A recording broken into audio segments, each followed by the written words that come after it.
At 4:51 in the morning, my camera caught my parents abandoning my 78-year-old grandmother in the freezing Colorado cold with 2 suitcases and a dying oxygen machine.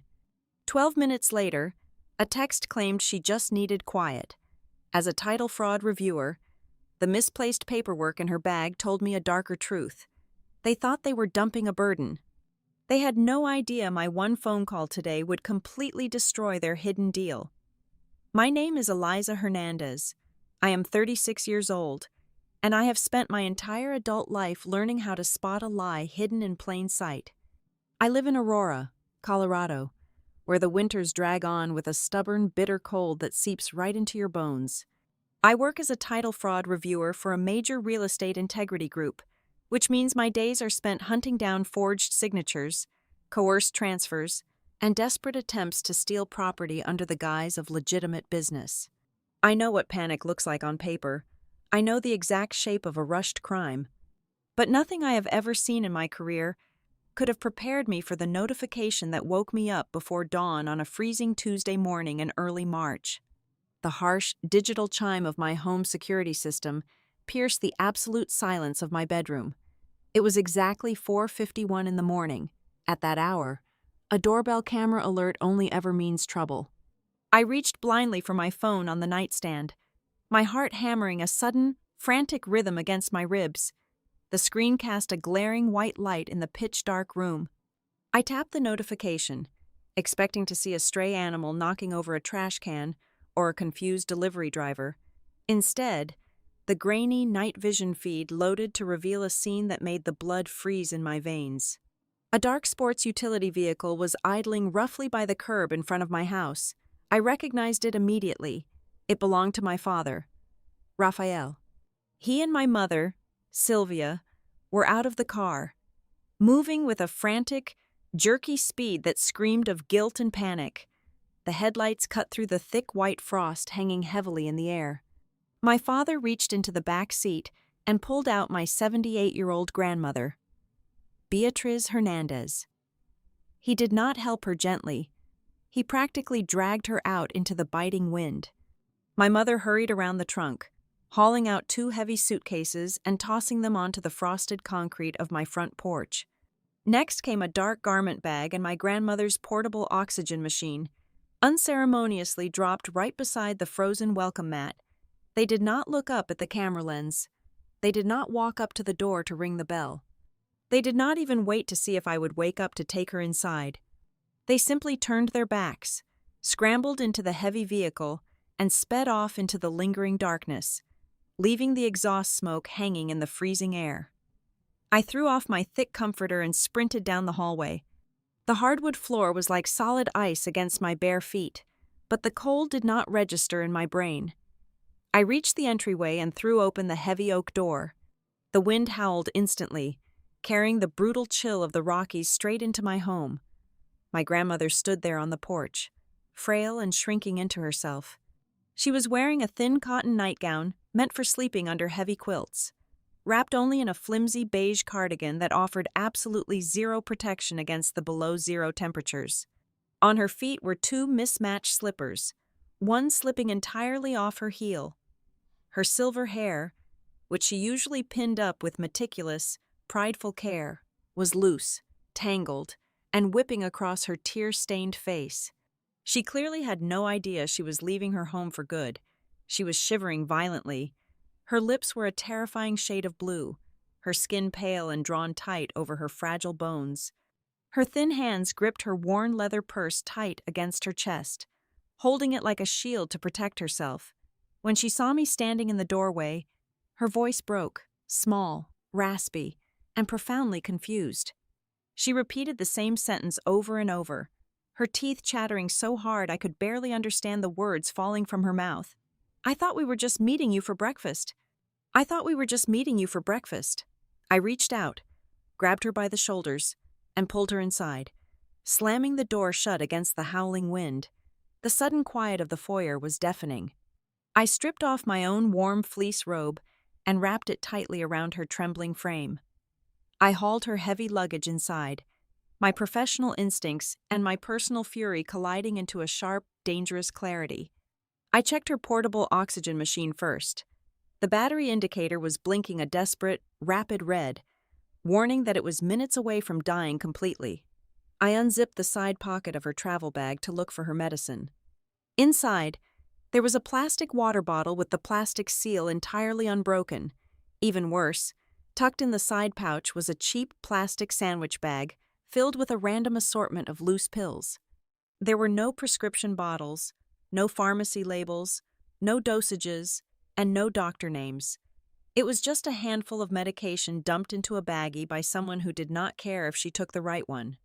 This was not a carefully planned family visit. This was an eviction.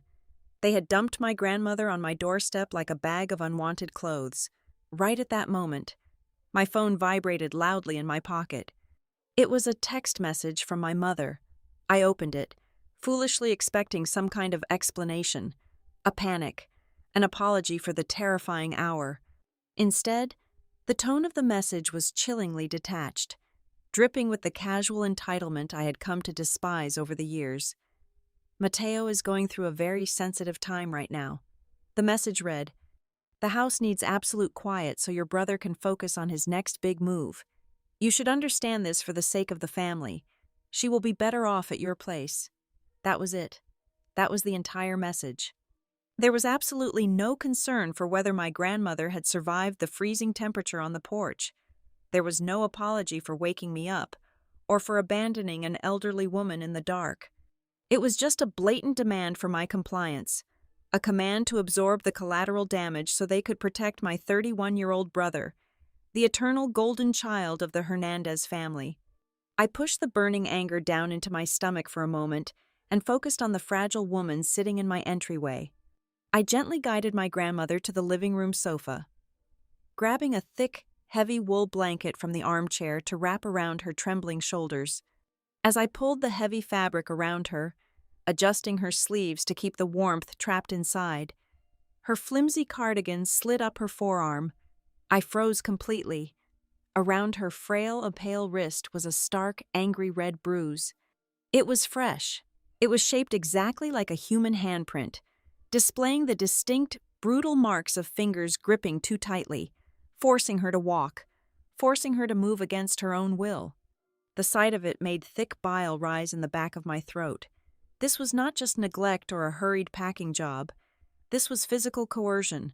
Someone had dragged her out of that house. I asked her gently to let me hold her purse so she could lie back and rest against the pillows. She released it reluctantly, her fingers stiff from the cold. When I unclasped the leather flap, hoping to find her medical insurance card just in case I needed to take her to the emergency room, I found the bag practically empty.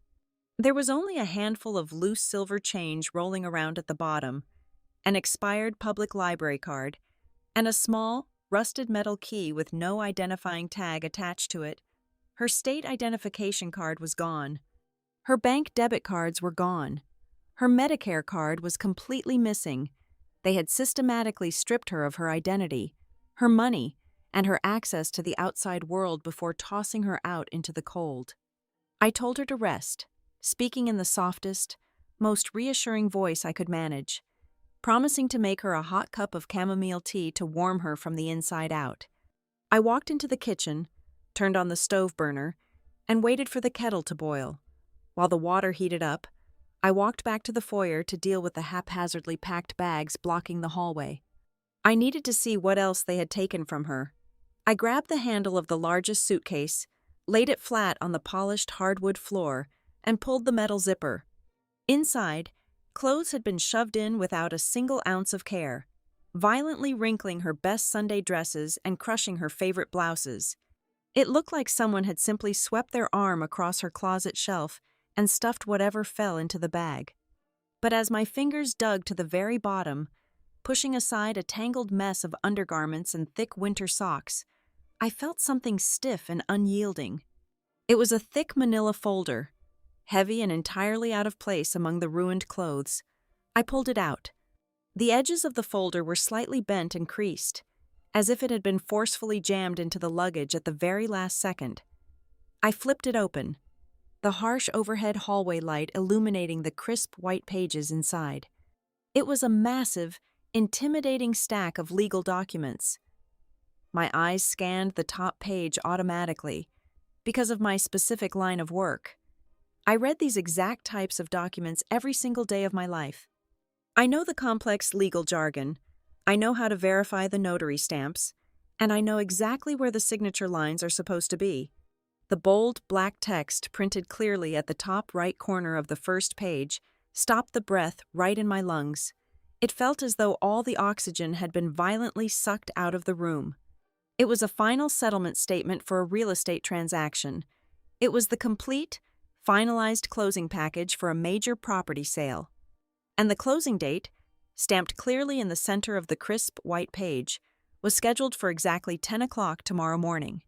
I have always been the difficult child, or at least, that is the narrative my parents carefully constructed over the decades. I am pragmatic, fiercely independent, and I do not deal in fantasies. My career at Halcyon Title Integrity Group requires a deeply cynical mind. As a senior fraud reviewer, my entire professional existence revolves around dismantling illusions. People lie. Families steal from each other. I spend my days hunched over dual monitors, scrutinizing warranty deeds, looking for the microscopic hesitation in a forged signature, the subtle signs of coercion in a quitclaim transfer, and the bizarre anomalies that indicate someone is trying to steal a house out from under a vulnerable owner. I am paid to see the ugly truth beneath the pristine paperwork. Yet, for all my professional skepticism, I had somehow let myself be blinded to the rotting foundation of my own family. The golden child of the Hernandez household was, and always will be, my younger brother. Mateo is 31 years old, possessing a dangerous kind of charisma and an absolute allergy to honest, grinding labor. From the moment he graduated high school, Mateo was always just one signature away from becoming a millionaire. He never just got a steady job. He launched ventures.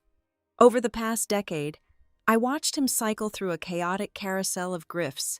He sold expensive, useless real estate investment courses in empty hotel conference rooms.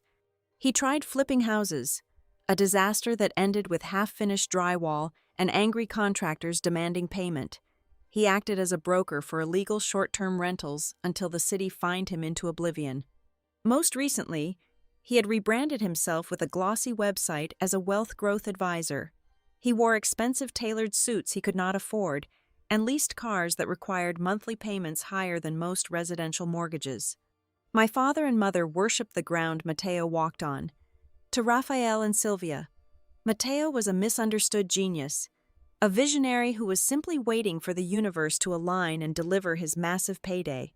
They viewed his spectacular failures as mere stepping stones on his inevitable path to greatness. My steady, salaried life, on the other hand, was a constant disappointment to them. I was the reliable, boring daughter. They often told their friends that I was hardworking, but sadly lacking an entrepreneurial vision. They needed me to be the stable background character, so Mateo could shine as the tragic hero fighting for his big break. My grandmother, Beatrice, was the complete opposite of her son and his wife. She was the fiercely proud widow of a retired union electrician. Together, my grandparents had lived a life of strict frugality and quiet dignity. They saved every extra dollar, avoided credit card debt like the plague, and kept their financial documents organized in heavy fireproof lockboxes. Decades ago, they managed to purchase a modest brick duplex on the west side of town. It was entirely in her name, and the mortgage had been paid off completely long before my grandfather passed away. That duplex was her fortress. The rental income it generated was her absolute security blanket, ensuring she would never have to rely on anyone for her basic needs. She was meticulous with her ledgers, recording every rent check and every plumbing repair with a sharp pencil and a ruler. Everything changed late last year when she slipped on an icy sidewalk and shattered her hip. The surgery was extensive, and the recovery process demanded constant, daily assistance. My parents immediately swooped in, offering up their spacious guest room. They insisted she move in with them so she could be properly cared for, surrounded by family. It sounded like the perfect, loving solution. As for the duplex, my parents promised that they would manage the property for her. They swore that the monthly rent from the tenants would be deposited directly into a dedicated savings account to cover her physical therapy, her prescription medications, and her daily living expenses. On the surface, it was a beautiful display of filial piety, but the atmosphere in my parents' house had been curdling for months prior to that. Mateo had quietly moved back into his childhood bedroom earlier that same year, claiming his luxury downtown apartment had a sudden mold issue. The mold issue was, of course, an eviction notice for unpaid rent. From the moment he unpacked his bags, the entire family dynamic shifted into a state of quiet, desperate panic. Whenever I stopped by for Sunday dinners, the air was thick with whispered, anxious conversations that abruptly stopped the second I walked into the kitchen. My father started working extra weekend shifts at the car dealership. My mother began aggressively cutting coupons and complaining about the rising cost of groceries, a stark contrast to her usual lavish spending habits. The vocabulary of their household completely changed. I stopped hearing about Mateo's brilliant business strategies and started hearing terrified, hushed phrases. I would catch fragments of arguments about temporary bridge loans, desperate needs to cover the spread, deals that were supposed to close last week, and tearful promises that they only needed a few more months to get their heads above water. They were drowning, and they were trying to bail out the sinking ship with teacups while pretending they were enjoying a luxury cruise. If you looked at the Hernandez family from the street, you would see the absolute pinnacle of the modern American dream. Their front lawn was always perfectly manicured. They attended Sunday Mass without fail, sitting in the fourth row, nodding politely to the priest, and chatting amiably with the congregation. The neighbors loved them. My mother organized the annual neighborhood block party, and my father routinely helped the elderly widow next door shovel her driveway after heavy snowstorms. Their holiday greeting cards featured professionally staged photographs of the four of them smiling warmly in matching sweaters, projecting an image of unshakable family unity and middle-class success. But it was all a meticulously maintained theater set. Behind the heavy mahogany front door, the crippling weight of secret debt, suffocating financial obligations, and a deeply toxic, blind favoritism for a con artist's son had begun to hollow them out entirely. They were feeding the very foundation of their lives into the furnace of Mateo's ego, burning everything they had just to keep his delusions warm. I should have seen the ultimate betrayal coming. My job is literally to spot the subtle deviations from the norm, the tiny inconsistencies that signal a massive fraud. Yet, I ignored the brightest red flag of all because it was held by my own blood. It happened during our Christmas gathering just 3 months ago. The house was loud, filled with the smell of roasted pork and the sound of holiday music. Mateo was holding court in the living room, loudly bragging to my uncle about a massive commercial zoning play he was putting together. I had stepped away from the noise to check on my grandmother. She was sitting alone in the dim corner of the dining room, looking smaller and far more fragile than I had ever seen her. I brought her a plate of food, kneeling beside her chair to ask how her physical therapy was going. She did not look at the warm meal. She leaned in close to me, her trembling hand reaching out to grip my wrist with surprising strength. Her eyes darted nervously toward the hallway where my mother was laughing loudly with a guest. Her voice was barely a breath, dropping to a terrified, secretive whisper, "I do not get to see my mail anymore."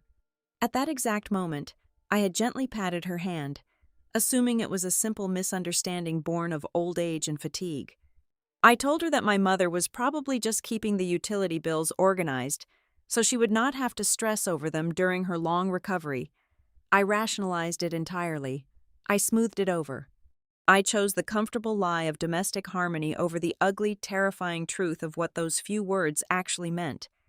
I did not understand the absolute gravity of her confession.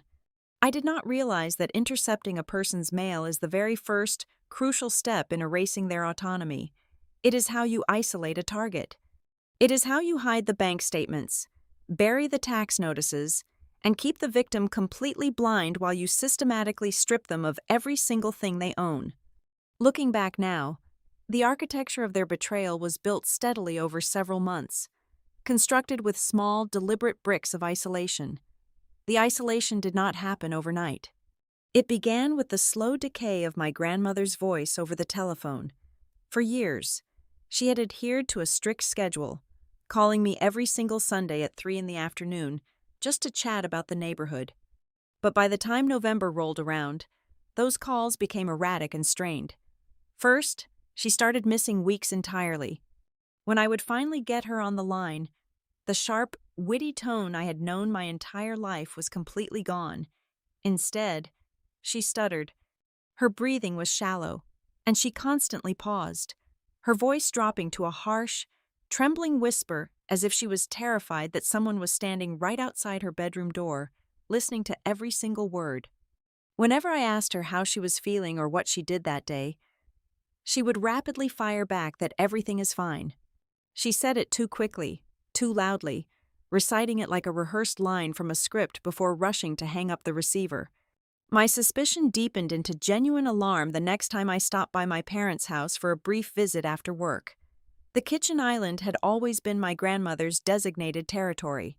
It was where she kept her reading glasses, her crossword puzzles, and her meticulously opened stacks of daily mail. But on that particular Tuesday afternoon, the granite counter was completely bare. I went into the den to look for a pen, instinct driving me to the heavy oak desk in the corner of the room. I pulled at the bottom drawer, the one my mother usually used for storing scrap paper and spare keys. It did not budge. A thick brass padlock had been newly installed, bolted roughly right into the vintage wood. Through the tiny, dark crack at the top of the drawer, I could clearly see the familiar blue and white envelopes of my grandmother's pension statements and bank notices. They were hoarding her correspondence like stolen goods, keeping her entirely in the dark about her own financial existence. Simultaneously, my brother Matteo began exhibiting the bizarre, manic behavior of a man who was both immensely wealthy and entirely broke.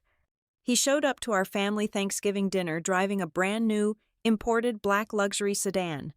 He bragged loudly to anyone who would listen that he was leasing it month to month, flashing a heavy diamond-encrusted gold watch that clinked aggressively against his wine glass every time he took a drink. But his eyes told a completely different story. They were bloodshot, rimmed with dark circles, and darted around the dining room with feral anxiety. Later that evening, I found him pacing a hole into the backyard patio, chain-smoking cigarettes in the dark. He was sweating profusely despite the freezing temperature, muttering frantically into his phone about market liquidity and dried-up capital. When he noticed me watching him from the sliding glass door, he snapped his phone shut and let out a forced, hollow laugh. He told me the market was just tough right now, and he just needed one more deal to stay afloat. I did not know then that the close he was referring to was our own flesh and blood. The first concrete crack in their carefully constructed facade appeared during the second week of January. My cell phone rang loudly while I was sitting at my office desk, surrounded by stacks of title insurance policies. The caller ID displayed an unfamiliar local number. I almost let it go to voicemail. But something made me answer. It was the upstairs tenant who rented the second unit of my grandmother's brick duplex. He sounded deeply confused, slightly irritated, and eager for a straightforward answer. He had kept my contact information saved as a backup emergency number from a massive plumbing disaster that happened 3 years ago. He was calling to ask me a simple question that made my blood run cold. He wanted to know why the landlord had suddenly and completely changed the rent payment instructions without any prior warning. He explained that he had received a formal typed letter demanding that his monthly rent check no longer be sent to my grandmother's personal checking account at the local community bank. Instead, he was instructed to wire the funds directly into a newly formed corporate account starting on the first day of the new year. I did not wait even 24 hours to confront my mother about this massive discrepancy. I drove straight to their house after work and cornered Sylvia in the hallway, asking her point blank why the rental income was being diverted to a corporate entity. My mother did not flinch. She possessed the terrifying ability to lie with a perfectly still face. She immediately brushed my question away with a dismissive wave of her manicured hand, adopting a tone of exhausted patience. She claimed the duplex was currently undergoing major structural repairs to fix black mold. She insisted that there was absolutely no cash flow coming in because the contractors were draining all the reserve funds. But the lie unraveled less than an hour later. I went upstairs to sit beside my grandmother, who was staring blankly out the bedroom window. When I casually mentioned the supposed roofers and the noise they must be making, she turned her head slowly, her brow furrowed in genuine, unadulterated confusion. She mumbled quietly that she had never agreed to any repairs. She remembered perfectly well that the roof was completely fine and the pipes were brand new. The dread pooling in my stomach solidified into pure professional alarm during my father's birthday dinner in mid-February. We were gathered around the dining room table waiting for the cake to be cut and served. I walked over to the wooden credenza to grab a stack of extra napkins. Resting right on the edge of the polished wood was a thick, messy stack of legal papers. My eyes are trained to instantly recognize the architecture of a real estate transaction. Even from 3 feet away, I could clearly see the distinct, heavy blue ink of a notary acknowledgement stamp attached to the back page. It was the exact type of form used to verify signatures on property deeds and massive loan agreements. I took one single step closer, squinting to read the printed names at the top of the document. But before my eyes could focus on the letters, my father lunged across the dining room like a defensive animal. He snatched the thick folder off the credenza, slamming it against his chest, his face flushing a violent shade of red as he barked at me to go sit down at the table. By late February, the physical evidence of their neglect became impossible to hide. My grandmother was supposed to be attending rigorous physical therapy sessions twice a week to rehabilitate her surgically repaired hip. But she stopped going entirely. When I sat on the edge of her bed and gently asked if the exercises were becoming too painful for her to handle, she shook her head slowly, her eyes brimming with unshed tears. She told me softly that no one was driving her to the clinic anymore. She said my mother had simply informed her that the medical appointments were no longer necessary. I looked down at her legs resting on the mattress. Her right ankle was swollen to nearly 3 times its normal size. The skin was stretched incredibly tight, shiny and inflamed from severe fluid retention. She winced in agony every single time she tried to shift her weight under the heavy blankets. They were intentionally letting her physical health deteriorate, trapping her in a state of absolute dependence, all to ensure she could not leave that house or ask questions. All of these terrifying, isolated fragments finally collided into a catastrophic reality the night before they abandoned her in the freezing cold on my front porch. It was nearing midnight. The streets outside were completely silent, and I was just drifting off to a restless sleep when my phone suddenly vibrated aggressively on the wooden nightstand. The screen illuminated the dark room, displaying my grandmother's name in stark white letters. I answered the call immediately, sitting bolt upright in bed, a cold panic gripping my throat. I pressed the phone tight against my ear, saying her name into the darkness, asking if she was okay, but she did not speak to me. The line was open, carrying the muffled, chaotic, and terrifying sounds of a violent emotional struggle taking place in my parents' home. The call lasted for exactly 7 seconds. But those 7 seconds were more than long enough for me to hear my brother Mateo shouting in the background. His voice was sharp, vicious, filled with venom, and completely devoid of any familial love or respect. I heard him snap the words with terrifying, crystal clarity, his voice booming over the speaker. He was demanding to know if she was going to sign the papers or not. The line went dead with a sharp click immediately after, leaving me staring into the darkness, listening to the dial tone. I left my grandmother resting under the heavy wool blanket in the living room, her breathing finally evening out as the shock of the freezing temperature began to recede. With the immediate medical crisis averted, my professional instincts entirely took over. My home transformed into an active examination room. I knelt on the hardwood floor of the foyer and began a systematic, forensic inventory of the 2 suitcases and the dark garment bag my parents had dumped on my property. The chaotic packing job was a masterclass in callousness. I unzipped the first large suitcase and pulled out tangled cotton nightgowns, a few pairs of mismatched socks, and her daily heart medications. but it was what was deliberately missing that truly chilled me to the bone. There were photocopies of her Medicare and health insurance papers shoved casually into a side pocket, printed on cheap, flimsy printer paper, but there were absolutely zero original documents. They had intentionally kept her birth certificate, her social security card, and the original property deeds to her home. By withholding the heavy embossed originals, they were effectively keeping her legally paralyzed, ensuring she could not easily prove her identity or claim her assets if she managed to wander into a government building. I moved to the dark garment bag, carrying it into the kitchen and laying it flat across the granite island. Buried deep inside the zippered lining, hidden beneath a heavy winter coat she would never need indoors, was a thick manila folder. I pulled it out and spread the crisp documents across the stone counter.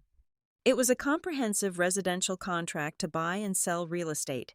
The clearly listed seller was Beatriz Hernandez. The purchaser was an entity I had never encountered in any of my local property audits, named Front Range Renewal Limited Liability Company. I ran my index finger down the stark black lines of the contract, scanning for the closing details. The final settlement date was scheduled for 10 o'clock the following morning. The absolute audacity of that timeline hit me like a physical blow to the chest. My mother and father had planned to finalize the permanent, irrevocable sale of her only valuable asset less than 30 hours after physically removing her from their premises. They needed her entirely out of the way, so she could not answer the door when the final inspectors or appraisers came knocking. And they needed her locked away in my house so she could not accidentally walk into the title office to contest the fraudulent sale. I flipped quickly to the final page of the warranty deed to examine the signature line. To the untrained, casual eye, the cursive spelling out my grandmother's name looked reasonably accurate. The loops of the capital letters were somewhat similar to her usual, elegant script, but I do not have a casual eye. My entire livelihood depends on looking at the microscopic physics of ink dragging across paper.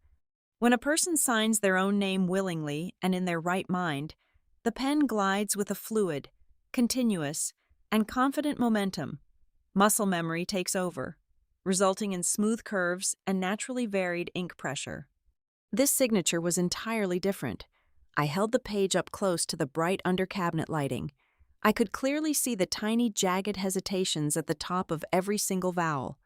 There were microscopic, dark pools of blue ink where the pen had rested far too long on the paper, indicating that the writer was moving agonizingly slow, either trying desperately to copy a reference signature or fighting against a violently trembling hand.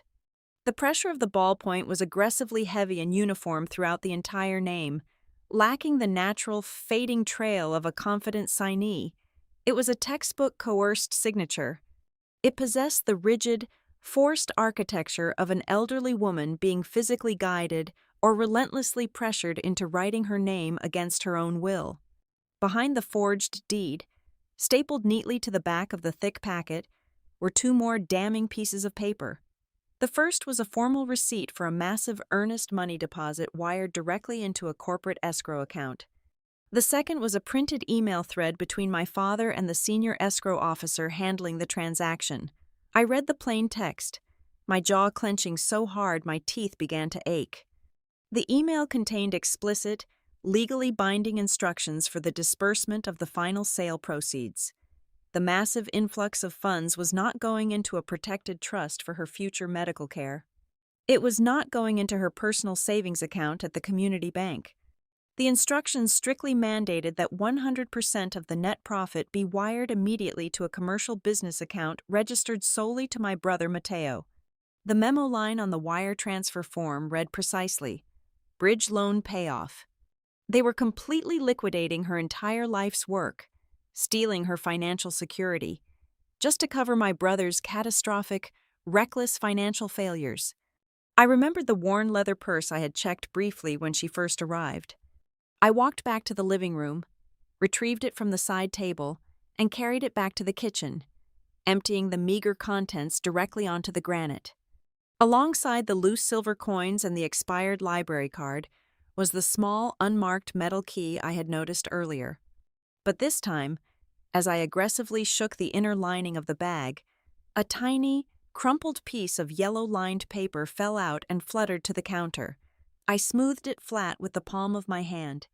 Scribbled desperately in my grandmother's shaky handwriting was a sequence of 4 numbers and a street direction.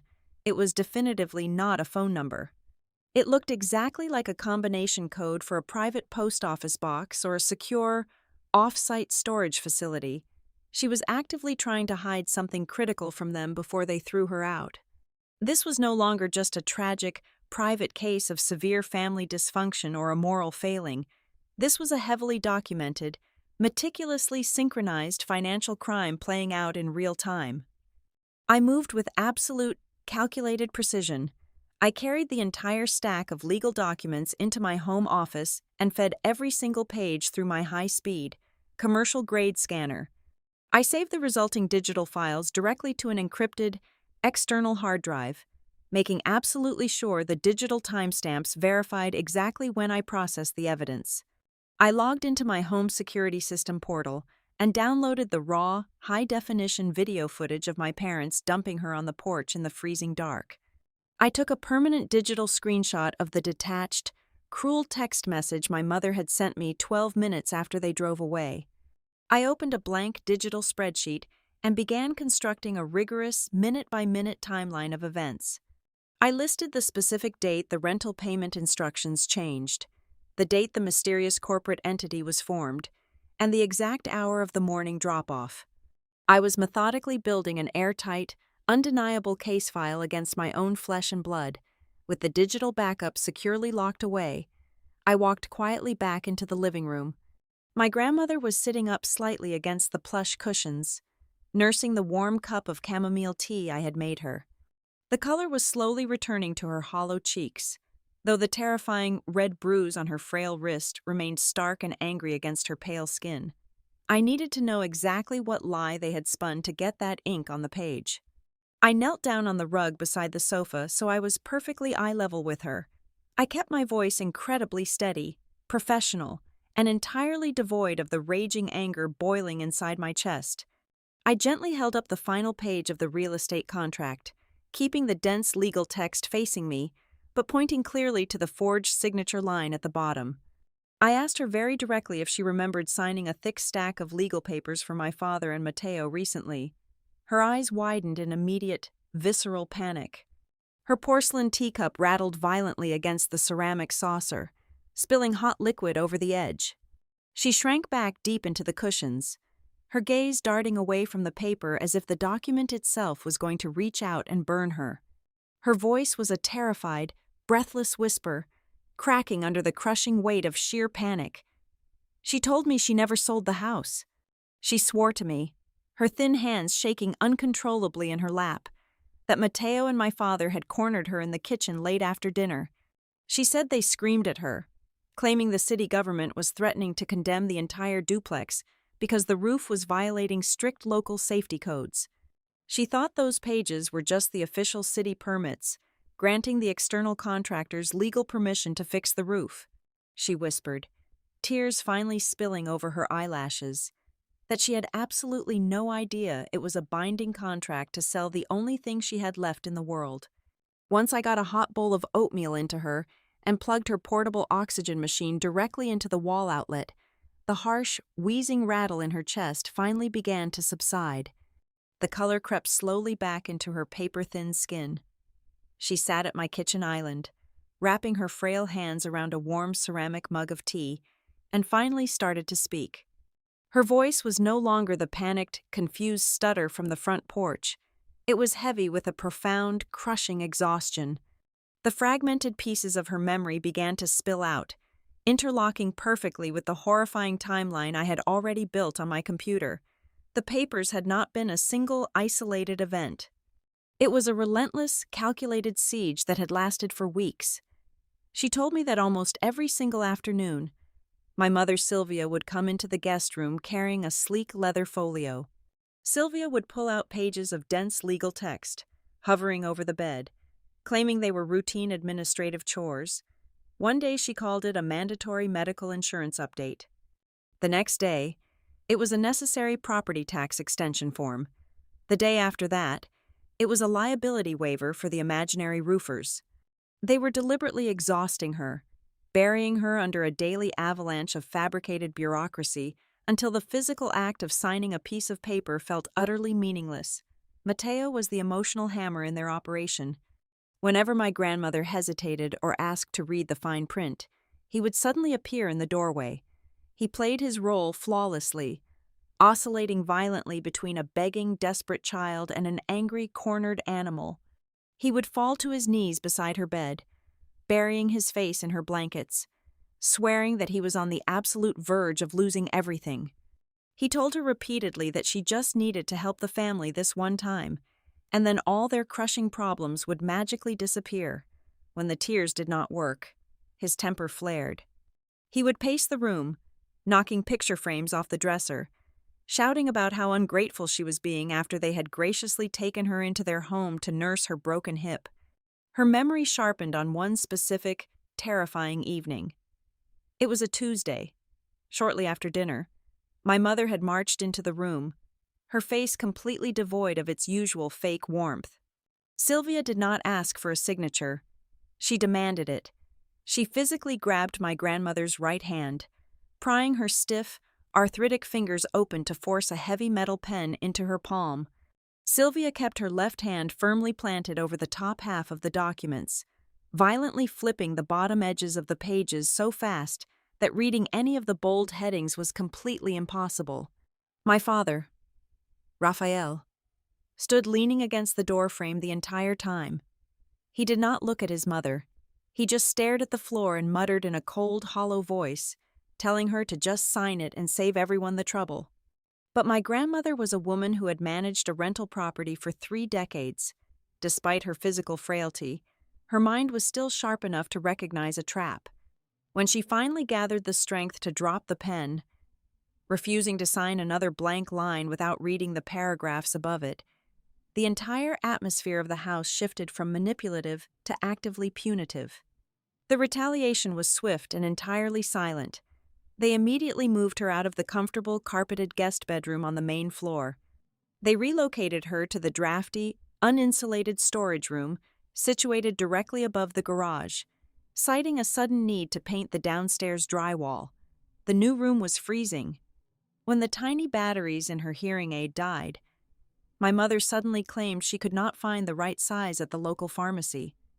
They left her in absolute terrifying silence for days. Her meals, which used to be eaten at the dining table with the entire family, were suddenly reduced to cold sandwiches left unceremoniously on her nightstand at random, unpredictable hours. They were intentionally starving her of warmth, sound, and basic nutrition, breaking down her physical resilience until compliance became her only option for survival. The final breaking point occurred the night before they dumped her on my porch, before the chaotic phone call I had intercepted. My grandmother had been awake in the dark. The floorboards in the hallway outside her room were thin. She heard my brother pacing frantically back and forth outside her closed door. He was on his cell phone, his voice dripping with absolute panic. She could not hear the person on the other end, but she heard Matteo's desperate, pleading response with terrifying clarity.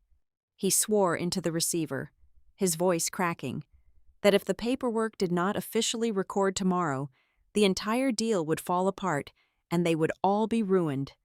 I left her sitting quietly with her tea and marched straight into my home office. I slammed my office door shut and opened my work laptop.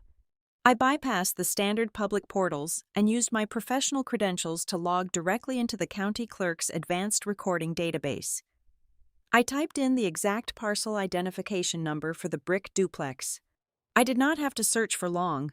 The system immediately generated a bright red flag, indicating a recent change in the chain of title. My eyes scanned the digitized document glowing on the screen. It was a quitclaim deed. It had been officially filed and recorded with the county exactly 3 weeks ago. They had already successfully transferred the legal ownership of the property out of Beatriz Hernandez's name and directly into the corporate holding of Front Range Renewal Limited Liability Company. The massive stack of papers I had found in her suitcase for the 10 o'clock closing tomorrow morning was not the initial sale. It was the final, devastating blow. The closing tomorrow was the corporate entity leveraging the newly stolen property to secure a massive, high-interest cash loan. They were cashing out her life's work. I opened a new browser tab and navigated to the state secretary's official business registry. I typed in the name of the limited liability company. The page loaded instantly, revealing the corporate hierarchy. The registered managing agent for Front Range Renewal was a man named Logan Pike. I knew that name. Anyone who worked in local real estate knew that name. Logan was an old college fraternity brother of Mateo's. 2 years ago, he had been dragged through the local courts in a highly publicized civil lawsuit. He had been running a massive, illegal short-term rental scheme, packing dozens of unregulated tenants into single-family neighborhoods until the city finally shut his operation down. He was a bottom-feeding opportunist, a man who specialized in exploiting gray areas and moving questionable money. Mateo had not just stolen the house, he had handed it over to a professional predator to launder the stolen asset. I sat back in my desk chair, the glowing light of the dual monitors casting long shadows across my dark office. Every single disjointed piece of the nightmare finally snapped into perfect, horrifying alignment. The brutal drop-off at 4:51 in the morning had absolutely nothing to do with caregiver burnout. My parents were not simply tired of managing her daily medications or exhausted from the physical toll of nursing an elderly woman. The abandonment was a highly tactical, desperate extraction. They knew that when the title company finalized the massive wire transfers tomorrow morning, there might be a final verification call. There might be a notary or an inspector who needed to verify the physical occupancy of the property or the well-being of the original grantor. They could not risk my grandmother answering a landline phone. They could not risk her speaking to a stranger. They needed the rightful owner physically removed from their control, entirely isolated, and safely out of the picture before she could realize what had been permanently taken from her and raise an alarm. They thought my house was the perfect blind spot. They thought they had tied up the very last loose end. I spent the next 12 hours transforming my dining room table into a forensic command center. The clock was aggressively ticking down to the closing scheduled for 10 o'clock the following morning. I took a fresh legal pad and began writing down every single date in chronological order. First came the 1st of January, the exact day the rent payment instructions were abruptly altered. Then came the 14th of February, the day the fraudulent quitclaim transfer was silently filed with the county clerk. Next was the 18th of February, the day the fake notary stamp was applied to the documents. Finally, the 3rd of March, the freezing morning they abandoned my grandmother on my front porch. Seeing the timeline laid out sequentially removed any lingering shadow of a doubt. This was not a sequence of unfortunate family misunderstandings. It was a meticulously synchronized financial ambush. I picked up my cell phone and dialed the number for the downstairs tenant of the brick duplex. When the man answered, he sounded immediately defensive, stating firmly that he had already paid his rent for the current month. I assured him I was not calling to collect money, but simply needed to clarify an administrative issue regarding the property management. He let out a long, heavy sigh of relief and explained the chaotic situation. He told me that just after the new year began, a younger man claiming to represent a newly formed property management group had shown up at his door. The man was my brother. Mateo had handed the tenant a glossy, professionally printed flyer, directing him to submit all future rent payments through a generic online portal. The tenant noted how incredibly strange it felt because his original, legally binding lease agreement clearly listed Beatriz Hernandez as the sole landlord, and no one had ever asked him to sign a formal amendment. Mateo was illegally intercepting the rental cash flow through a dummy website while keeping my grandmother entirely in the dark. That terrifying revelation prompted me to immediately access the state public revenue database on my laptop. If Mateo was capturing thousands of dollars in rent every single month, I needed to know exactly where that cash was actually going. I queried the property identification number for the duplex. The result flashed on my monitor, making my stomach drop to the floor. The property was currently listed as delinquent on its municipal taxes for the first quarter of the year. It was a relatively small amount, roughly $800, but the implication was absolutely massive. The monthly rent the duplex generated was more than enough to cover the annual property taxes, insurance premiums, and general maintenance costs 3 times over. The only logical reason the taxes were past due was because the incoming rent was being aggressively siphoned entirely out of the property reserve accounts and shoved directly into my brother's pockets. I walked back into the kitchen and picked up the small, unmarked metal key I had found rattling at the bottom of my grandmother's empty leather purse earlier that morning. It possessed the distinct shape of a standard brass post office box key.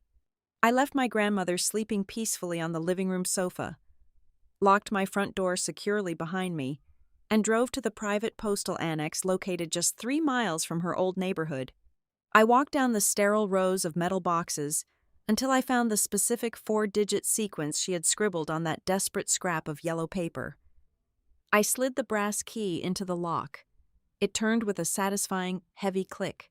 Inside the narrow metal compartment was a single, weathered, black composition notebook. I pulled it out and flipped open the heavy cardboard cover. It was her personal financial ledger. For the past 20 years, she had meticulously recorded every single dime related to the duplex. I saw straight columns of neat handwriting detailing plumbing repairs from 6 years ago, new carpet installations, and consistent monthly rent deposits, but the final few pages were completely different. The steady, methodical bookkeeping vanished entirely. Instead, the lined paper was covered in erratic, frantic scribbles. In the margins of the last recorded month, written with a heavy black marker that had bled completely through the thin paper, she had written the phrase, "Do not sell house." She had written it 3 separate times. The letters were jagged and desperate. It was the physical, heartbreaking manifestation of an elderly woman realizing she was being actively hunted by her own flesh and blood. Tucked securely into the back pocket of the composition notebook was an old blue carbon copy of a bank withdrawal slip from early last year. It bore my grandmother's authentic, verified signature. I laid it side by side on the passenger seat of my car, next to the printed photocopy of the fraudulent warranty deed I had brought with me from the suitcase. The difference between the two was staggering. The carbon copy signature was incredibly firm, featuring swift, confident loops and a sharp, decisive angle at the very end of her last name. It was the signature of a woman who knew exactly who she was and what she owned. The signature on the closing documents was a weak, trembling imitation, completely lacking any fluid momentum. Whoever had forced her hand, or desperately traced it, had failed miserably to capture the underlying strength of her actual writing. I drove back to my house with my heart pounding violently against my ribs. I sat back down at my home office desk to review the final, most crucial piece of the puzzle. I pulled up the wire transfer instructions attached to the back of the sales contract. I scrutinized the routing numbers and the specific loan payoff codes. Using a commercial tracing tool I utilized for complex corporate fraud cases at work, I ran a deep search on the bridge loan account number. The results populated my screen line by line, and the ultimate horrifying truth of my parents' complicity was finally laid bare. The massive, high-interest bridge loan was indeed registered under Mateo's name, taken out to fund one of his disastrous real estate flipping schemes that had gone completely bankrupt months ago. But he was not the sole guarantor on the account. Just below his name on the official debt registry were 2 additional signatures: Rafael Hernandez and Sylvia Hernandez. My parents had jointly signed the massive commercial loan. They had leveraged their entire modest retirement savings to back his reckless, arrogant gamble. The loan was set to enter a catastrophic default status by the end of this current week. If that happened, my parents would lose their own home, their pensions, and absolutely everything they had worked for. That was the real reason they were so incredibly desperate. They were not just blindly enabling their golden child anymore. They were literally sacrificing my grandmother's only home to save themselves from total, absolute financial ruin. If that closing proceeded tomorrow morning, her duplex would vanish into thin air, and my parents would walk away with enough stolen cash to completely erase their catastrophic mistake. I looked at the digital clock glaring from the bottom right corner of my monitor. It was nearly 5 o'clock in the evening. The closing was less than 17 hours away. Panic threatened to suffocate me, creeping up the back of my neck, but my rigorous professional training brutally pushed it back down into the dark. I realized in that exact moment that I did not have the time to drive down to the local police precinct. I did not have the luxury of waiting days for a skeptical detective to slowly review my gathered evidence, interview hostile witnesses, and request formal legal subpoenas. The justice system moves far too slowly to stop a massive wire transfer that is already queued up in an escrow account. I could not gather a perfect courtroom-ready case file in time. I did not need a police badge to stop them. I needed to execute one single, flawlessly calculated phone call. I needed to use the precise, aggressive, and highly specialized legal vocabulary of my profession to trigger an immediate, catastrophic freeze on the title transfer right before the ink could dry. It was exactly 8 o'clock in the morning when I picked up my phone. I did not shed a single tear. I did not scream into a pillow, and I certainly did not call my parents to demand an emotional explanation. Anger is a messy, chaotic emotion that makes people sloppy, and sloppy people make mistakes. In my specific line of work, cold precision is the only weapon that actually dismantles a fraud. I sat at my dining room table, a steaming mug of black coffee resting next to my meticulously organized stacks of printed evidence. The morning sun was just beginning to break through the frost on my windows, casting long, sharp shadows across the legal documents. I picked up my cell phone and dialed the direct internal extension for the county clerk real estate fraud division. A woman named Diane answered the phone on the second ring. I knew Diane well. We had worked on dozens of complex title discrepancies together over the past 5 years. I did not waste her valuable time with a tearful family saga. I spoke to her using the exact, sterile legal vocabulary we employed every single day to dissect criminal activity. I told her I needed to report an imminent, high-priority title theft involving a vulnerable senior citizen. I calmly provided the exact parcel identification number for the brick duplex. Reading the digits slowly and clearly, I stated the full legal name of the grantor, Beatriz Hernandez, and listed the precise recording date of the quitclaim deed from 3 weeks prior. I kept my voice entirely flat, devoid of any personal connection to the names I was reciting. I informed Diane that I possessed physical copies of a pending closing package scheduled for 10 o'clock that very morning. I detailed the specific forensic anomalies I had discovered on the final warranty deed. I described the rigid, heavy pen pressure, the jagged hesitations on the vowels, and the complete lack of natural momentum that strongly indicated a coerced or forged signature. I mentioned the concept of undue influence and the clear signs of fraudulent conveyance. Diane was typing rapidly on her end of the line, the clicking of her keyboard echoing softly through the receiver. She asked me what the current physical status of the grantor was, a standard procedural question to determine if the victim was in immediate physical danger. That was the exact moment I dropped the heavy anvil on the entire operation. I looked over at my grandmother, who was resting quietly on my sofa, watching me with wide, fearful eyes, completely unaware of the legal machinery I was currently activating. I told Diane that the legal owner of the property was currently sitting less than 10 feet away from me. I stated clearly and unequivocally that my grandmother had been physically removed from her primary residence by the grantees in the middle of the freezing night, dumped onto my porch without proper winter clothing, and had just verbally confirmed to me that she had absolutely no knowledge of the sale. She had never consented to transferring the deed to the commercial holding company. The rapid typing on the other end of the line stopped instantly. The silence that followed was heavy, serious, and absolute. When Diane spoke again, her tone had shifted from standard bureaucratic courtesy to high-alert legal protocol. She asked me to immediately submit every single piece of evidence I had gathered into her secure portal.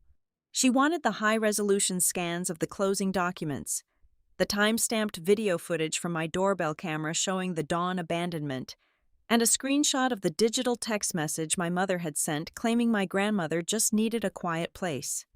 I hit the send button on the drafted email while she was still speaking. Diane confirmed receipt seconds later. She then uttered the exact 3 words I desperately needed to hear. Hard fraud hold. Diane initiated a complete freeze on the final transaction.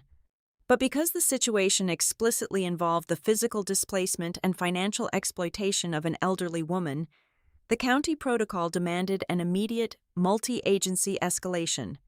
Diane informed me she was not just freezing the county recording system, she was simultaneously dispatching a priority red alert directly to the managing broker of the escrow company, the lead title attorney overseeing the final disbursements, and the State Division of Adult Protective Services. The trap had been successfully set, and the steel jaws were locked wide open. While I was calmly drinking my coffee and securing my grandmother a safe, protected future, a completely different scene was unfolding across town. At 9:45 in the morning, my father, my mother, and my brother Matteo walked confidently through the heavy glass double doors of a high-end commercial title office downtown. They were dressed impeccably, playing their parts to perfection. Matteo was wearing one of his expensive tailored suits, projecting the false aura of a highly successful real estate magnate finalizing a massive, lucrative acquisition. My parents flanked him, wearing expressions of exhausted relief. They genuinely believed they had outsmarted everyone.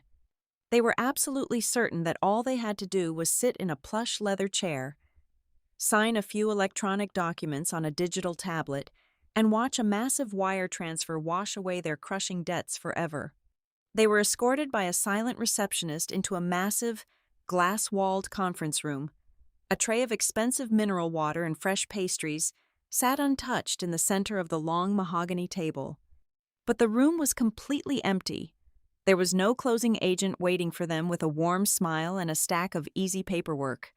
There was no escrow officer ready to validate their stolen wealth and hand them a final settlement sheet. They sat there for 20 agonizing minutes. The silence in the room began to curdle into genuine anxiety. My father began to check his watch nervously, tapping his foot against the carpet. Matteo paced the length of the conference room, pulling his phone out to check his email every 5 seconds, his arrogant facade beginning to crack at the edges. Finally, the heavy wooden door clicked open. It was not a friendly administrative assistant bringing them pens. It was the senior managing attorney for the title firm, accompanied by a grim-faced compliance officer wearing a dark suit. They did not sit down. They did not offer any hands to shake or exchange any pleasantries. The attorney looked directly at my brother and placed a single, red-stamped folder forcefully onto the center of the mahogany table. The attorney informed them in a cold, clinical voice that the scheduled closing was permanently suspended effective immediately.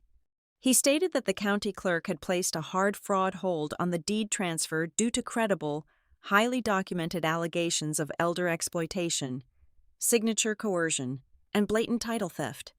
He explained that all pending wire instructions had been completely frozen and reversed back to the lenders. He then calmly requested that they remain perfectly seated in the conference room because investigators from Adult Protective Services, along with local law enforcement detectives, were currently en route to the building to conduct mandatory, formal interviews regarding the precise whereabouts and physical safety of Beatriz Hernandez. The color completely drained from my mother's face, leaving her looking hollow and terrified. My father collapsed backward into his leather chair, his hands trembling violently as he finally realized the inescapable gravity of their situation. Matteo started to shout, slamming his hands fiercely against the table, demanding to know who had authorized the freeze and threatening to sue the title company for breach of contract. But his aggressive bluster was entirely useless against a solid wall of concrete legal statutes. The compliance officer simply stared at him, completely unmoved by the theatrical display of anger. My one single, highly calculated phone call had not merely paused a fraudulent real estate transaction, it had struck the absolute center of their fragile, rotting house of cards. The suspension of the sale meant the impending, life-saving wire transfer was dead. With the stolen money gone, the massive commercial bridge loan would immediately default by the end of the current week. That default would instantly trigger the personal guarantee clauses they had foolishly signed. The bank would aggressively seize my parents' entirely depleted retirement accounts and initiate immediate foreclosure proceedings on their own residential home. By trying to steal an old woman's only asset in the cover of darkness, they had unwittingly dragged their own secret debts, their toxic financial liabilities, and their cowardly extortion plot out of the shadows and straight into the blinding, unforgiving light of a severe federal investigation. They had arrived expecting to walk away as millionaires, but they were about to leave the building as prime suspects in a felony criminal probe. By 2 o'clock that afternoon, my cellular phone had transformed into a radioactive object sitting on my kitchen counter, the digital screen illuminated relentlessly, buzzing against the granite with a violent urgency.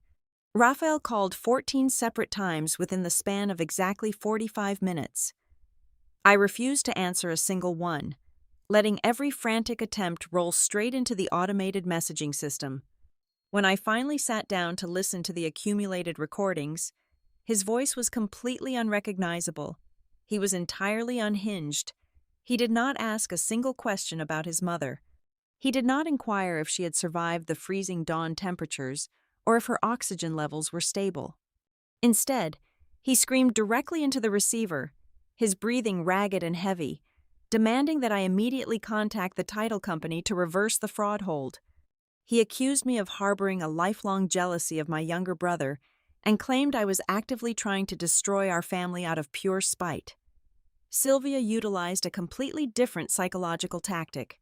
She left a staggering 7-minute-long audio message filled with theatrical, hysterical sobbing.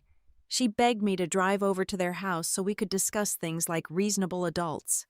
She spun a frantic, convoluted lie, claiming the entire property transfer was simply a temporary legal maneuver designed by a financial planner to protect the duplex from hypothetical future medical creditors. She swore through crocodile tears that they were just trying to secure an inheritance for the entire family. Matteo did not scream, and he certainly did not cry. He resorted to the manipulative, soft threats of a cornered narcissist who realized his exit door had just been slammed shut and deadbolted. He called from 3 different unlisted numbers to bypass my block list. He left lengthy, rambling messages, his tone dripping with a toxic mixture of extreme condescension and barely concealed panic. He told me I was just a low-level desk worker who fundamentally did not understand the aggressive, complex reality of high-stakes commercial real estate. He painted himself as the ultimate martyr, claiming he was carrying the unbearable financial weight of the entire Hernandez legacy on his shoulders. He warned me, his voice dropping to a menacingly quiet register, that if I let this massive deal completely collapse, I would be the sole person responsible for sinking everyone. But arrogance inevitably breeds extreme carelessness. In his final message, while frantically rambling about his strict obligations to his private investors, he made a catastrophic, unforced error. He practically spat the words into the microphone, complaining that the entire timeline was ruined because he had explicitly promised his financial partner he would have the old lady completely dealt with and out of the picture before they ever sat down at the closing table. He handed me a recorded confession of premeditated elder displacement. The legal retaliation from my morning actions moved with terrifying efficiency. Before 3:30 in the afternoon, the senior county fraud investigator called me back with a critical update regarding the forged closing documents. The public notary commission number stamped forcefully on the back of the fraudulent warranty deed was, in fact, entirely legitimate. However, the investigator had aggressively tracked down the actual woman who legally owned that specific professional seal. She worked at a small retail shipping franchise roughly 30 miles away.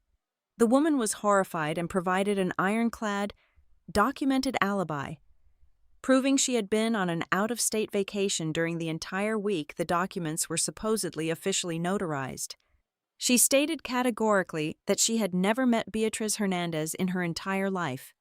Matteo had either stolen a physical rubber stamp from an unlocked desk drawer somewhere, or he had paid a graphic designer to digitally clone the official seal onto the forged paperwork. The crime had officially escalated from a nasty civil family dispute into a severe premeditated state felony involving identity theft and fraudulent official conveyance. I needed to ensure there was absolutely zero room for my parents to claim they were acting in my grandmother's best interest in front of a judge. I called the downstairs tenant of the brick duplex one more time. I asked him if anyone else had been visiting the property over the past month, besides my brother collecting the newly diverted digital rent. The tenant sounded deeply unsettled by the question.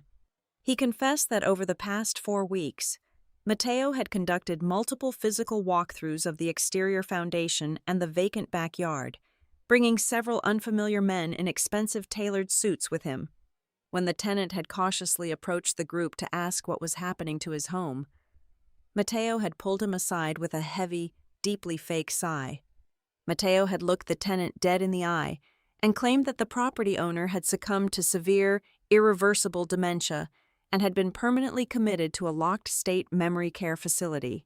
Mateo had essentially buried his own grandmother alive in a fictional hospital just to keep the renters quiet while he sold the ground right out from under their feet. The sheer darkness of that calculated lie forced me to dig even deeper into the public financial county registries. I had already seen my parents listed as joint guarantors on the massive commercial bridge loan, but I needed to understand the exact collateral structure that was driving their insane behavior. I pulled the master deed of trust for their own beautifully manicured primary residence. The heavy legal document loaded slowly on my computer monitor, and the absolute, sickening truth of their extreme desperation finally snapped into crystal clear focus. They had not just blindly guaranteed a reckless business loan with a simple signature. They had executed a massive, high-interest cash-out refinance on their own home, draining every single dollar of equity they had meticulously built over the past 30 years. Furthermore, I found public tax liens indicating they had completely liquidated their entire retirement pension portfolios to feed his continuously failing commercial ventures. They were entirely tapped out. The upcoming loan default scheduled for the end of the current week was not just going to ruin their immaculate credit scores, it was going to trigger an immediate, catastrophic foreclosure on the very house they lived in. Raphael and Sylvia were not merely greedy enablers blinded by foolish parental love. They were staring down the barrel of total bankruptcy and absolute impending homelessness. When they realized they were going to lose their pristine suburban life, they made a conscious, calculating, and evil decision to drag my grandmother out of her safe harbor and throw her directly into the freezing water to serve as their personal financial life raft. The emotional weight of that horrifying realization made the air in my home office feel incredibly thin and suffocating. I walked out into the living room to check on the victim of their plot. She was finally resting deeply, her breathing steady and quiet against the pillows. I picked up her dark winter coat from the armchair, intending to hang it properly in the hallway closet. As I lifted the heavy wool fabric, something hard and plastic knocked loudly against the wooden floorboards. It had fallen out of a hidden, unzipped lining deep inside the interior breast pocket. I bent down and picked it up. It was an incredibly old, dark gray flip phone, the kind issued primarily for basic emergency roadside calls. It was practically an antique, completely devoid of any internet connection or fancy modern applications. I flipped the plastic device open. The small screen glowed a dull, pixelated blue in the fading afternoon light. There was a bright notification icon indicating a recently saved audio memo. My thumb hovered over the physical playback button. I pressed it, lifting the tiny plastic speaker close to my ear. The audio was incredibly scratchy, filled with the heavy static of friction against fabric, indicating she had bravely activated the recording blindly while the phone was still hidden deep inside her pocket. Then, a voice cut sharply through the static. It was Sylvia. The tone was completely devoid of any fake neighborhood warmth. It was sharp as a razor blade and dripping with absolute terrifying venom. My mother did not sound like a loving caregiver. She sounded like a ruthless prison warden. She told her mother-in-law, in a terrifyingly calm, deadpan whisper, to sign the papers right now, or she should not expect to stay in this house for another night. The audio recording of my mother threatening her was the definitive match that ignited the entire legal powder keg. First thing the following morning, I secured the services of a ruthless, highly specialized elder law attorney named Marcus. He did not mince words, and he did not waste time. Within 48 hours of the aborted closing, Marcus stood before a county judge and successfully obtained a comprehensive emergency protection order. The injunction was an impenetrable legal fortress. It temporarily, but absolutely, barred Raphael, Sylvia, and Matteo from coming within 500 feet of my grandmother. It blocked them from calling my phone, sending text messages, or attempting any form of indirect contact. The physical distance finally gave us the breathing room necessary to build the ultimate trap. Shortly after the protective order was formally served to my parents by a uniformed sheriff's deputy, a seasoned investigator from Adult Protective Services arrived at my house. The investigator was a quiet, observant woman who sat at my kitchen island with a thick legal pad. I sat in the adjoining room, listening as my grandmother recounted the living nightmare of the past 3 months. The investigator methodically documented every single horrific detail. She wrote down the strict restriction of the incoming mail. She noted the relentless daily pressure to sign confusing legal documents. She recorded the chilling reality of being abandoned in the freezing cold before dawn with an oxygen machine that was literally minutes away from complete battery failure. She officially logged the forced relocation without any prior notice or basic winter clothing. Anticipating my brother's inevitable legal defense, Marcus and I immediately subpoenaed my grandmother's complete medical history from her primary care physician. Matteo had been loudly claiming to anyone who would listen, including the downstairs tenant, that she was suffering from severe, irreversible cognitive decline. He needed the world to believe she was mentally incompetent, so he could justify overriding her autonomy. The medical files completely incinerated that narrative. Her charts clearly showed the physical trauma of her shattered hip and the resulting limited mobility, but the neurological evaluations were pristine. There was absolutely no diagnosis of dementia, Alzheimer's disease, or any cognitive impairment severe enough to legally incapacitate her. Her doctor provided a sworn written affidavit stating that Beatrice was fully capable of managing her own financial affairs, provided the details were explained clearly, and she was not subjected to extreme emotional duress or physical threats. She was sharp, aware, and completely competent. They had not tricked a confused woman. They had actively terrorized a lucid one. Simultaneously, the County Financial Fraud Division continued aggressively following the digital money trail. The lead investigator managed to subpoena the exact disbursement ledger that was attached to the frozen real estate transaction. The resulting financial map was devastating. Out of the hundreds of thousands of dollars the sale would have generated, absolutely 0 cents were earmarked for my grandmother's ongoing medical care, physical therapy, or daily living expenses. Instead, the wire transfers were explicitly programmed to aggressively split into 3 distinct directions. 75% of the funds were designated to immediately pay off the massive, high-interest bridge loan attached to Matteo's failing commercial venture. The remaining 25% was routed to cover my parents' severely delinquent property taxes, their maxed-out credit card balances, and 2 separate auto loan arrears. They were stripping an elderly woman of her shelter to explicitly fund their own lavish, failed lifestyles. The crushing weight of these formal investigations quickly began to fracture the opposing side. Logan Pike, the shady real estate partner managing the dummy corporate entity, was a man who specialized in exploiting gray areas. He was comfortable with illegal short-term rentals and aggressive zoning violations. He was distinctly not comfortable with federal felony charges for elder exploitation and wire fraud. Once the Adult Protective Services Division and the County Fraud Unit started knocking on his office door, Logan realized the immense legal jeopardy he was standing in. Matteo had promised him this was just a case of messy family paperwork that needed to be cleaned up quickly. Logan was suddenly looking down the barrel of a multi-year prison sentence for actively facilitating the theft of a senior citizen's primary asset.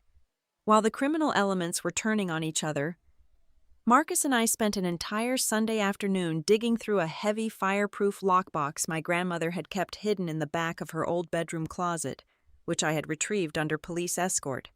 We were looking for original property deeds, but we found something infinitely more powerful.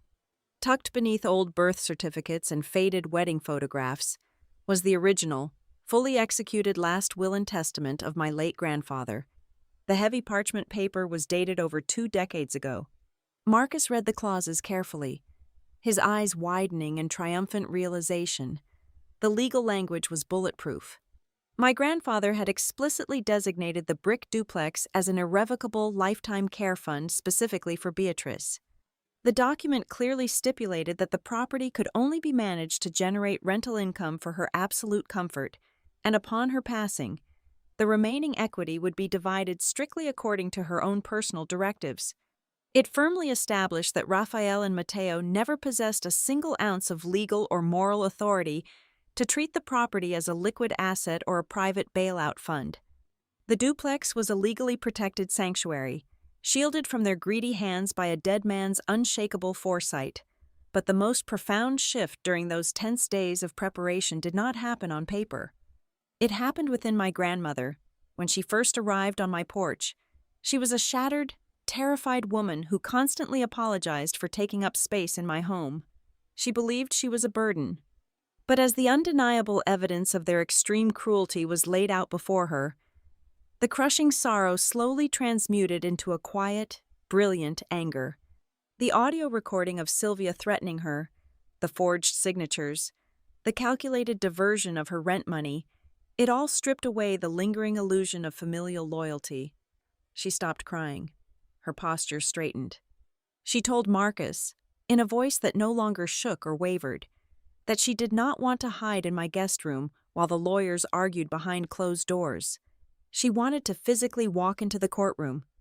She wanted to look her son and her grandson directly in the eyes, and she wanted to speak her truth with her own voice. The pressure cooker finally exploded just 48 hours before the preliminary injunction hearing was scheduled to commence. I was sitting at my dining room table, reviewing the medical affidavits, when Marcus called my cellular phone. He did not bother with a greeting. He simply told me that the dam had broken. Logan Pike had officially retained a criminal defense attorney and was aggressively seeking an immunity deal with the county prosecutor to save his own skin. Logan had handed over the ultimate smoking gun.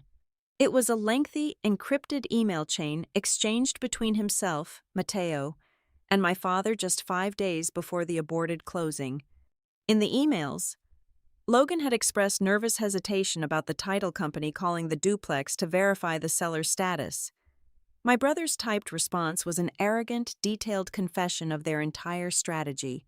Matteo explicitly outlined their plan to physically remove Beatrice from the premises in the middle of the night and dump her at my house. He wrote, in plain text, that they would create the false narrative that she had voluntarily relocated due to a sudden medical necessity, ensuring she would be completely isolated and unreachable when the final wire transfers were authorized. It was undeniable, written proof of premeditated elder abandonment and conspiracy to commit real estate fraud. We had every single piece of the puzzle. We were fully armed, and we were ready to burn their entire world to the ground. The heavy oak doors of the county courthouse swung shut, sealing my parents and my brother inside the sterile, fluorescent-lit room. The preliminary injunction hearing was supposed to be a standard administrative procedure, but with the digital confession from the corrupt business partner now securely in our possession, the morning had instantly morphed into a full-blown evidentiary slaughter. My father and mother sat at the respondent table, desperately clinging to the crumbling illusion of their perfect suburban family. When called to testify first, Sylvia immediately weaponized her tears. She gripped the edges of the wooden witness stand, her voice trembling with manufactured heartbreak. She swore to the judge that the dawn drop-off was entirely misunderstood. She claimed they were simply overwhelmed caregivers who thought a temporary change of environment at my house would be wonderful for my grandmother's mental health. As for the real estate transfer, Raphael boldly lied under oath, stating it was a sophisticated estate planning strategy that his mother had enthusiastically approved months prior. They painted themselves as exhausted martyrs being persecuted by a jealous, vindictive daughter who simply did not understand complex finance. Then my attorney, Marcus, stood up. He did not raise his voice. He did not object with theatrical outrage. He simply dismantled their entire lives piece by piece with cold, hard facts. Marcus began by projecting the security camera footage from 4:51 in the morning onto the large courtroom monitor. The entire room watched in dead silence as my father violently dragged a freezing, 78-year-old woman out of his vehicle and dumped her on the concrete. Next, he introduced the sworn affidavit from the downstairs tenant, completely destroying my brother's lie that she was locked away in a memory care facility. Marcus then displayed the massive, colorful financial flowchart tracking the anticipated closing funds. He traced the lines clearly, showing the judge how exactly 0% of the hundreds of thousands of dollars was allocated for her medical care, while every single penny was funneled directly toward paying off the failing commercial bridge loan and my parents' delinquent property taxes. The forensic document examiner took the stand next. He spent 20 minutes dissecting the ink on the warranty deed. He pointed out the rigid, unnatural stops and starts on the vowels. He concluded with absolute professional certainty that the signature was not merely signed under duress. It bore the undeniable physical markers of being actively traced from an older document or physically guided by a secondary party. While the victim lacked the physical capacity to resist the forced movement of the pen. But the most devastating blow to their defense came from the man Mateo had trusted most. Logan Pike walked into the courtroom under a strict immunity agreement with the district attorney. Logan looked directly at the judge and verified the printed email chain. He confessed that Mateo had grown increasingly frantic as the closing date approached. Logan testified that my brother explicitly referred to his own grandmother as an obstacle that needed to be cleared from the house. He admitted they had meticulously drafted a script to tell the title officers that she had voluntarily moved in with me, ensuring she would be completely unreachable when the massive wire transfer hit the bank. My brother sat at his table, his expensive tailored suit suddenly looking completely hollow. My parents stared at the floor, the color entirely drained from their faces, as they realized the criminal magnitude of what they had just been caught doing. Marcus had one final piece of evidence. He connected the ancient, dark gray flip phone to the courtroom audio system. The scratching static filled the room, followed immediately by my mother's cold, vicious whisper demanding a signature under the direct threat of eviction. The judge had heard enough, but the final, absolute decimation of their plot did not come from the lawyers or the forensic experts. It came from the woman they had treated like disposable garbage. Beatrice declined the bailiff's offer to remain seated. She stood up, leaning heavily on her wooden cane, her back straight and her chin held high. She did not look at her son or her grandson. She addressed the bench directly. Her voice was incredibly calm, possessing a quiet, devastating power that commanded absolute respect from every person in the room.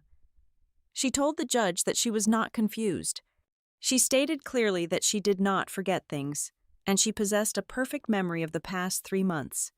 She recounted the freezing temperature of the storage room, the terrifying silence when her hearing aid batteries were withheld, and the absolute humiliation of being treated like a broken piece of furniture that needed to be moved out of the way to pay a debt. She finished her statement by saying she no longer recognized the people sitting at the respondent table. They were strangers who had tried to steal the only safety she had left in this world. The ruling was swift and completely merciless. The judge struck his gavel, officially declaring the entire quitclaim deed and the pending corporate transfer completely void due to egregious fraud and undue influence. He legally restored the property title solely back to my grandmother. He granted me full, temporary financial conservatorship to protect her assets moving forward. He then issued a permanent, multi-year restraining order barring Rafael, Sylvia, and Mateo from coming anywhere near her or my home. Before adjourning, the judge looked directly at my family and announced he was officially referring the entire case file and all admitted evidence directly to the criminal division of the district attorney for immediate felony prosecution regarding elder exploitation and wire fraud. The ultimate revenge, however, was not about me taking control of their money. The true retribution was forged by Beatrice herself the very next morning. Sitting safely at my kitchen island, she signed a new set of legally binding documents drafted by Marcus. She placed the brick duplex and all its future rental income into an irrevocable, ironclad eldercare trust, naming me as the sole managing trustee. She established a strict directive that upon her passing, the property was to be completely liquidated. The resulting funds would not be inherited by anyone in the family. Instead, 100% of the proceeds would be permanently donated to a local legal aid charity dedicated to fighting financial abuse against senior citizens. Matteo, Raphael, and Sylvia were explicitly permanently written out of her legacy. They would never receive a single dime. My parents thought they were so incredibly smart. They thought they could solve all their crushing financial failures by abandoning a frail woman on a freezing porch in the dead of winter, sacrificing her to save their golden boy. They had absolutely no idea that in that precise, cruel moment, they had pushed the daughter they always dismissed as being too rigid and too principled into the exact position to destroy them. They delivered the victim directly to the one person who possessed the clear mind, the precise legal knowledge, and the absolute unforgiving courage to pick up the phone and turn a single call into a fatal strike that brought their entire theater of lies crashing down to the ground. Thank you so much for listening to this story today. Please let me know where you are listening from in the comments below, so we can connect and share our thoughts together. I invite you to subscribe to the Lily Revenge Stories channel, like this video, and support me even more by pressing the hype button so that the story in this video can be heard by many more people.